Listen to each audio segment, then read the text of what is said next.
Hi guys, welcome back to another video. Oh no, the red lipstick is back. We're in for a treat. So today's video is going to be an update video. I'm going to update you on my cat, Julia. I'm also going to update you on my friend, whom I talked about her situation in a live stream for those of you who aren't aware.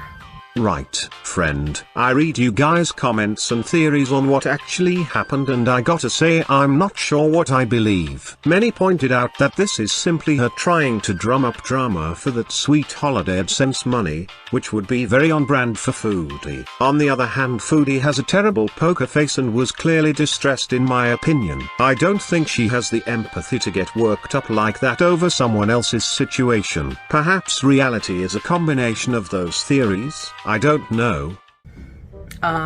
She gave me full permission to ask the Beezers, ask my audience, their opinion on a situation involving her and her boyfriend and suspected infidelity. I'll just update you guys on that. And then I'm going to be done with it because, you know, she doesn't want me to talk about it anymore. Her boyfriend doesn't want me to talk about it anymore. I don't want to talk about it anymore either. I just want to move on, respect her privacy. Then why even make this video? Lie better. So I'll start with Julia. Julia had her second set of vaccines today, and we took her to get that done. She actually finished her heat pretty early this morning. And so right on schedule. She was due today, November 6th, for her second rounds of vaccines. Second, is this not the third time they're administering that shot for Julia? We have to wait about a minimum of 8 days, so we just have to call like 2 days ahead of time to schedule. So we will do that in a few days, and then after the 8 days is up, she'll be fine to be spayed finally, and she'll have to spend 2 days at the animal hospital where she will be having the procedure done.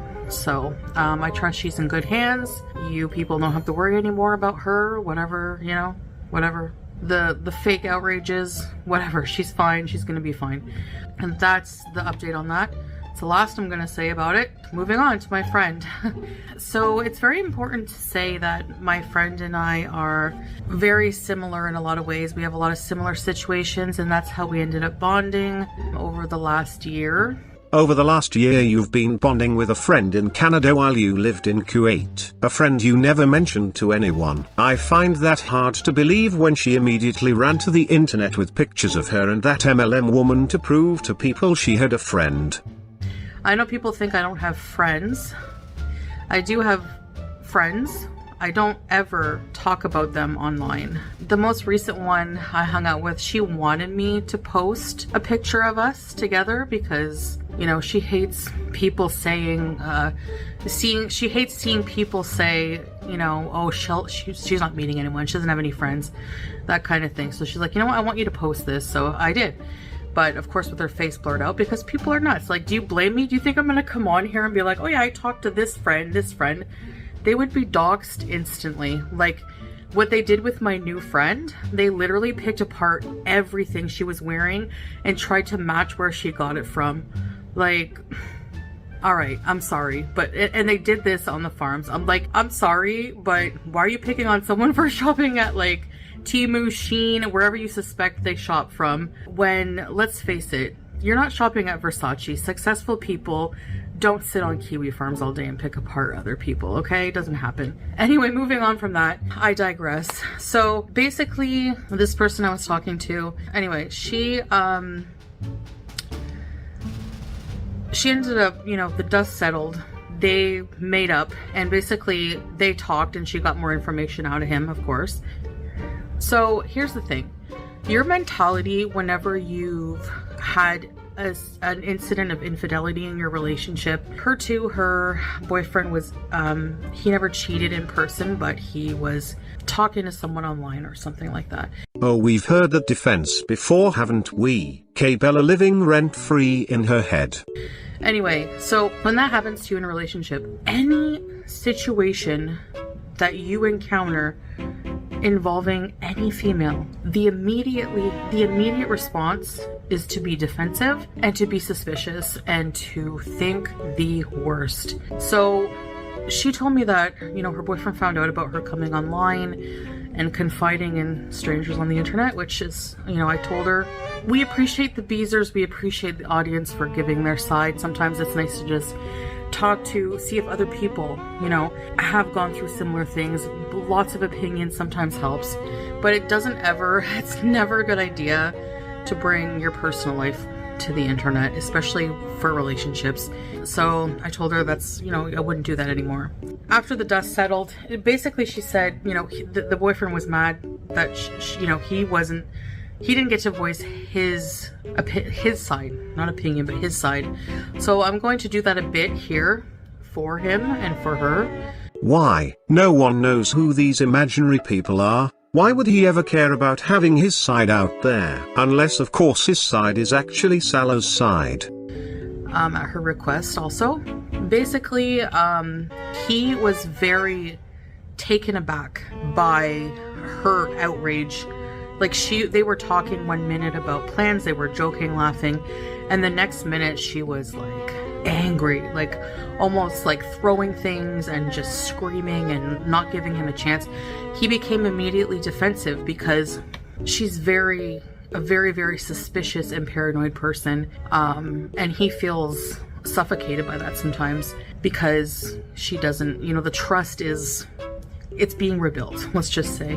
I get that too. I get that feeling where you're like always, wondering and always tracking and stuff like that. So his response was immediately defensive. Like, I'm not showing you anything. You don't like, you don't deserve to see it. The way you're screaming at me, and I don't want to feel like I'm in jail and blah, blah, blah. So that was the initial. Another thing is also he was worried to show her the conversation because he didn't think that she would understand the situation because she has overreacted before. And that, I said that's, you have to understand that that's a normal response, and you have to have patience with situations like this, especially if there was a breach of trust in the past. So I think he finally understands that, and Salah too understands that, just so in case you were wondering his stance on it. It turned out that finally he, she just said, like, if you want to really regain my trust, give me those passwords, give me, and so he did. He gave her the phone password, he gave her Instagram password, TikTok, all that. But that's, that's not a fail-proof thing. That's the horrible thing about lack of trust. There's always, if somebody really wants to cheat or really wants to be, not faithful, there's always a way.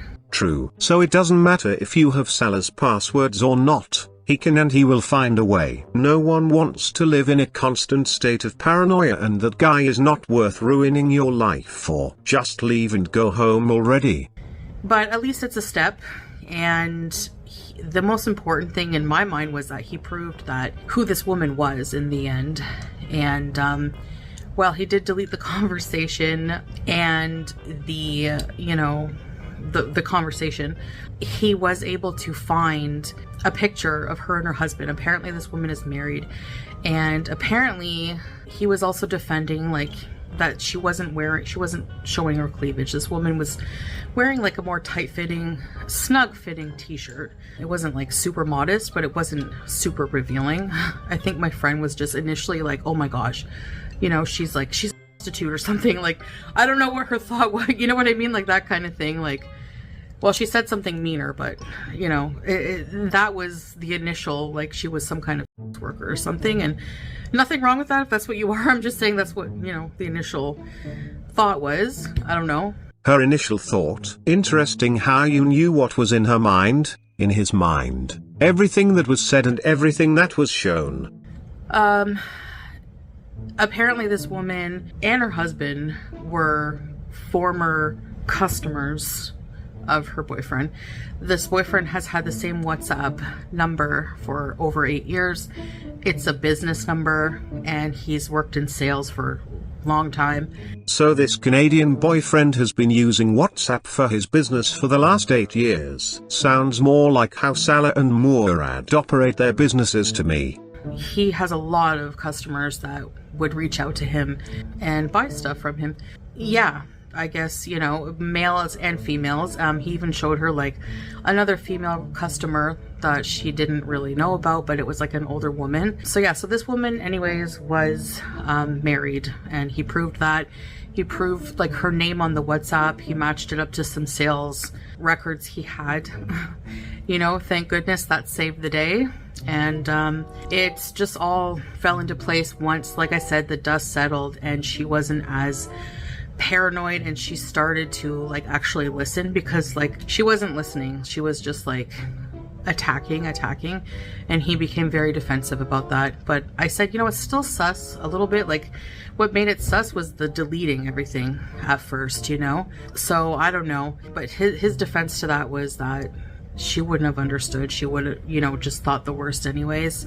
You know, if you see a woman messaging your man on WhatsApp and saying, hi, how are you, or whatever, you know, you're gonna think the worst.